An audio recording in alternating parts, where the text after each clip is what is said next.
Restaurant Punk. Thank you for the backup. Harmony. Hey. We got all the ladies today. Yeah. This is great. You're one lucky I love man. this. Sexual chocolate. Sexual Greek. Noelle. Liz. Leah. Peter? Question mark? Yeah, I don't know. Last episode, everybody got on me for my name, so. I'm Ron Berg. I always want to call you Pizza. Pizza.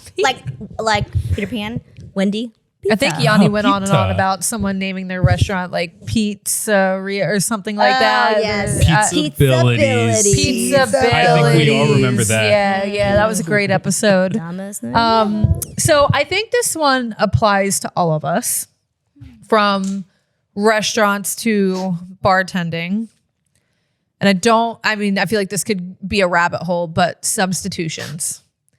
And like when people want to sub out things on the menu, or when people want an old fashioned, but they want to sub out, this Mezcal. or that. That was like an awful, know, That happens all the time. But you know what I mean? Like you have a busy bar and someone's like, I want this cocktail, but here's how I want you to make it instead of the way that you have it listed on the menu. Or for you, for instance, you take all this time putting together a menu and someone comes in, they're like, so I don't want this side and hold the mushrooms. And then I know that you cook it in this sauce, but I'd rather have it in this sauce. As a kitchen standpoint, I hate that. They come in, they're like, can I have my steak Pittsburgh style? But instead of the demi-glaze, can I have a lemon vinaigrette? Instead of the potatoes, can I have French fries? But can you put some of that truffle oil on it? And I'm like, You want to go to a different restaurant. Instead of a cow, can you use a pig? yes, Is this barbecue? No, I thought it was Chinese. I can't go through. Yeah, there's people that come in that just, they don't look at the menu ahead of time, or they don't call and ask questions. They just show up and they're like, I am vegan and gluten-free. What do you have that I can eat? Asparagus. Delicious. With a side of paper. I don't know what else. Broccoli. Yeah, I feel like it's so difficult because obviously you want to be accommodating. Obviously you want them to have a good time. 100%. And I understand, like, I think we even, again, talked about it on a previous episode of like doing research at a restaurant before you go and like seeing what they have on the menu as opposed to the element of surprise. But if you have certain allergies, please do research before you come in. If you make an open table reservation, you can leave notes like, hey, I have a vegan at this party of 8.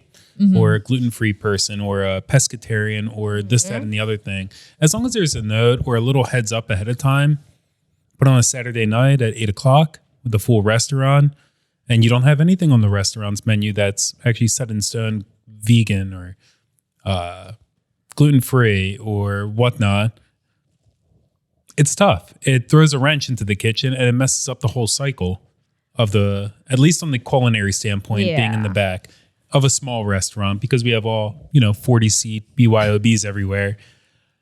I mean, I try to accommodate customers, but I understand. Always. I try, and even if they are annoying, I just try to pretend they're not. It's just easier, honestly. Okay, well, tricky question. Have you ever, Probably.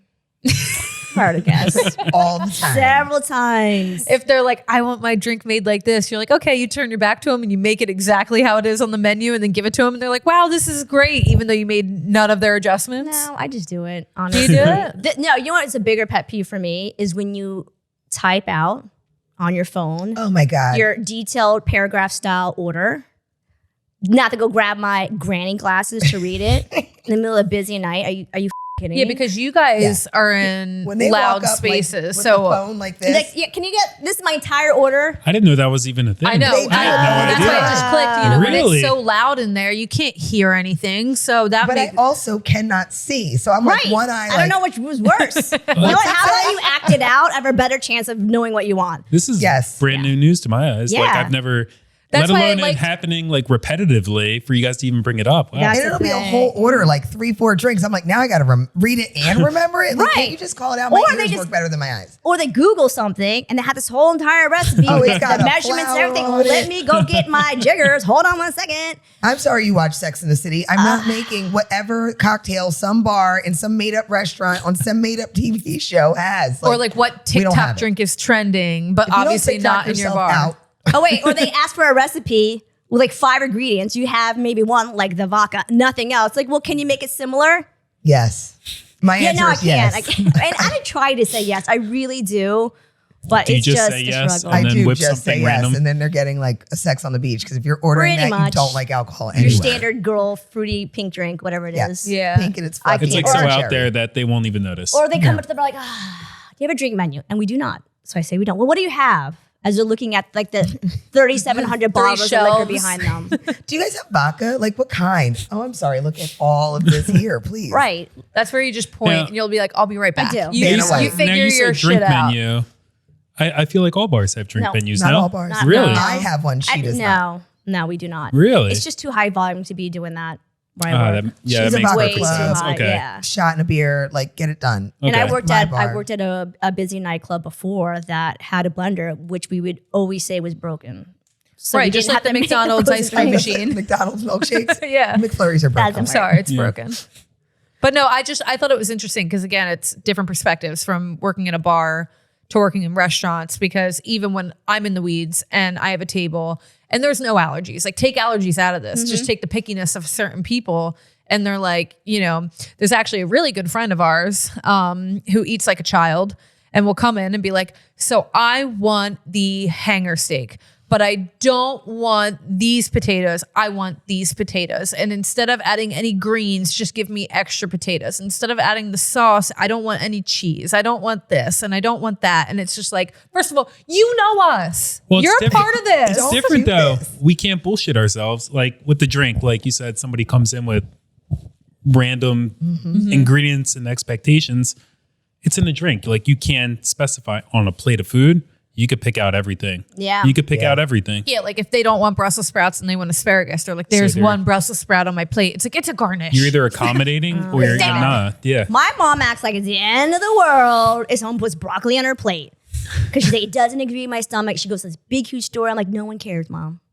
Calm down. Like if it's mixed vegetables, well, I can't have the broccoli. I'll take your broccoli, put it on my plate. Please stop.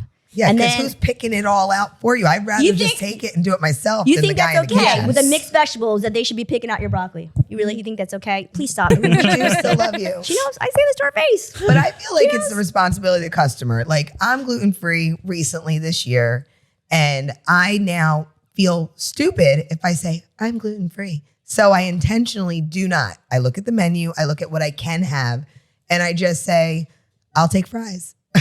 Or Yeah. I just think that to walk into a place where a person has put together a menu, created recipes, it's something that they wanted to do. Why did you come here if you don't want to partake in what they're offering? I think it's disrespectful. It's not a to the Chipotle. chef. You're not going through Oh, it's a line and disrespectful. picking what you want. It's just like, here's a set menu. There's a reason why these, vegetables or starches or whatever go with this protein.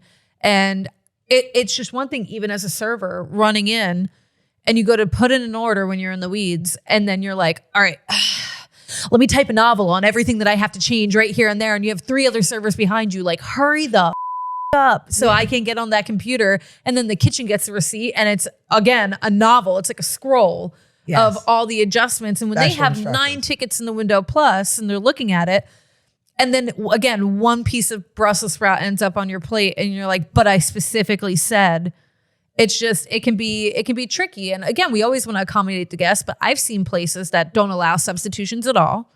And, or they only allow 1 substitution per plate.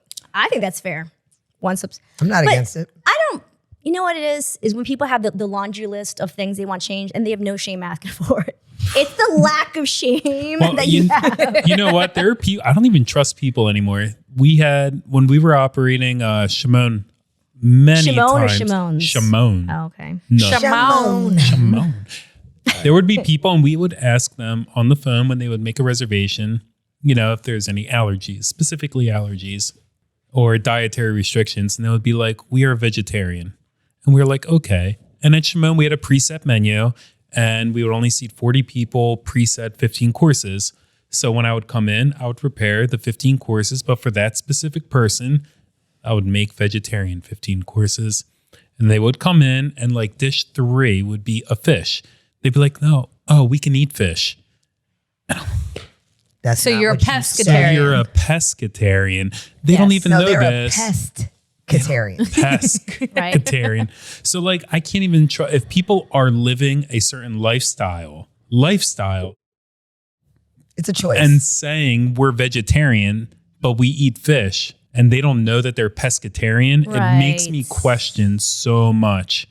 It's just like you, with people showing you guys the phone, that happened so often. It's not even funny. Well, if you want to choose to eat a certain way, that's fine. But Yeah. know what you're talking about. Know what you're Yeah. talking about, but that makes me question so much more. Right. And then it's hard Based because then off what are that. you going to do? Come out of the kitchen and be like, well, you specifically said you're vegetarian, but if you said you were pescatarian, I would have had something And- better prepared. Like, We have, Yanni would go talk to him sometimes, or Nico or whomever. And they'd be like, no, every time they were pleasant about it. They were great. They're like, we'll take the menu that you prepared for us. Totally okay.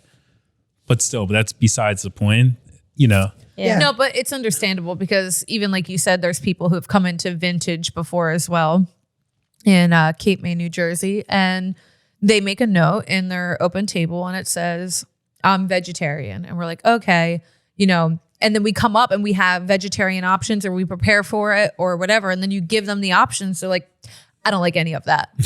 Oh my God. Well, it's like we're trying to Yeah. work with you. We're really That's trying, frustrating. So it's hard because it's like, I'm sorry, I don't have a cauliflower steak with this and that and the other for you, but this is what we have that we can make in-house. I didn't make a special order because you made a reservation less than 48 hours ago. I feel like you got to stick to your guns. If you're going to say no substitutions, stick to it. Because once you start having a little wiggle room, they'll come back again and again. And so that's you're going to against reflect. one substitution. I prefer not to have any substitutions all the time. Yeah. Dietary restrictions, different. Okay. Prepare for them every now and then. But substitutions, okay, if you want to switch out mashed potatoes for roasted potatoes, and they're all on the menu. But don't ask me for roasted potatoes when we don't have roasted potatoes on the restaurant menu. But if it happens, I'm cool with it, especially when it's slow. But if it's busy on 4th of July weekend at 7 o'clock, to everybody that's listening, if you can get away without asking for any changes to menus at your restaurant or beverages, please hold off for a slow Tuesday night. So I have a question. That's just my for you. 2 cents, personally. I have a question for you since you are like our resident chef. Okay. So I went to a fancy restaurant last night with a famous chef as the name on the door. Okay. They don't put salt and pepper on the table. Okay. I am a salty person. Mm-hmm. Is it rude, since we're not doing substitutions, is it rude to ask for salt and pepper in a fancy restaurant? So my 2 cents on that is I do not like putting the salt and pepper on the table because that's what I've learned over the years. But if people ask, yeah, I'll accommodate. I don't find it rude in any way, but I know chefs out there that really like get butthurt. Yeah, like When I've you been ask. told Question that though, chefs- I think, or not question, but statement. I think it's different if the food drops to the table and you immediately ask for Yes. salt. Without tasting take a it. bite first. Right. Take a Yes. bite first, and then at Agreed. that point, just be like, "Do you mind if I get salt and pepper?"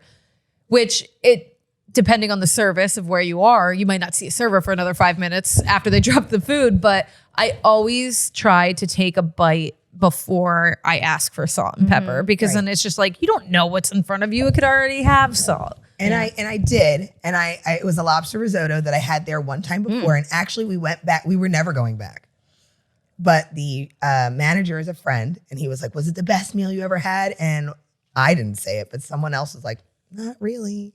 So we went back, and the one thing that I loved was the lobster risotto. And when it showed up, I took one bite, and I was like, "I think they have a different cook back there tonight because it didn't taste the same." So I asked for salt and pepper, but I felt guilty about it because I know that a chef creates the recipe. It's supposed to be complete when it reaches you.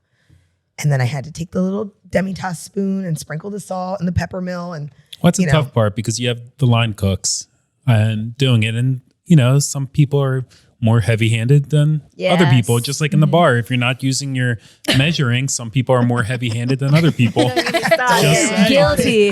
Maybe we guilt should over save here. that for another episode. We already discussed No, that. but like I said, I just thought it was interesting because I feel like it applies to both avenues. And I know that it kind of throws a wrench in any flow of service. And it's not that we don't want to accommodate to our guests, but it's one of those things to where if you like your drink made a specific way, make it at home. Well, this is my advice to restaurant owners and servers, okay? This is the solution to those customers. You make friends with them. you get invited to their home. And then you do Oh, the this is a exact same long-term thing plan. to them in their house. And that'll stop them real quick. Genius. Long-term I love plan. that. I'm glad you invited me for dinner, but can you take the apples out of the pork chop? Can you also cook mine a little Is this longer? pork chop And I'm vegan? aware you don't have carrots in the house, but I would like to have carrots. Problem solved. Acme's down the street. Problem solved. You're welcome. That was a good one. This All right, was guys. fun. Well, thank you. Thank you for everybody's opinions. Yeah. And to everybody watching, be kind. Thank you, Thanks. ladies, for Be having kind to me your kitchen. today, Be kind too. to your bartenders. Yes. Thanks. Bye. Peace out. Out. See you later.